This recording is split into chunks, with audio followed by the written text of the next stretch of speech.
Welcome to the AI Backlot, an immersive, interactive, and hands-on creative hub. 4 teams of filmmakers and AI creators are now here joining in a live, impromptu short film challenge. It's wild and mind-blowing. Let's take a look. As a brand new section at the 28th Shanghai International Film Festival, the AI Backlot has drawn widespread attention. Participating filmmakers had already spent a month creating AI-generated content, and they open up all their materials, workflows, and prompts for public access. Yeah, so I teamed up with another director, produced a 8-minute short film, and I was in charge of doing the entire AI-generated content production. This is all in support from Minimax Hub. So I see you're quite experienced, but today is different because you're here joining this live impromptu challenge for short films.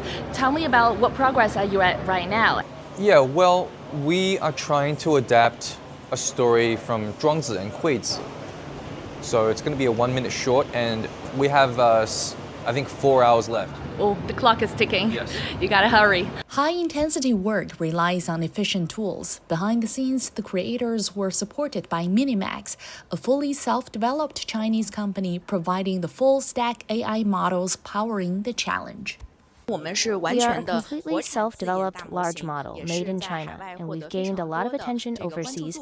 From text generation to video, sound, and music, everything can be used.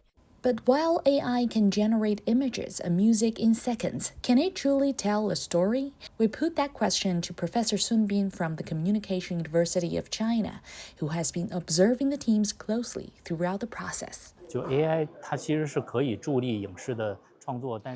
AI can support film creation, but it cannot fully replace human aesthetic judgment, narrative ability, human thinking, and unique creative ability. And as technology develops, I think a very important breakthrough is that it may be able to reach the standard of the big screen in terms of image quality, including color depth and other technical indicators.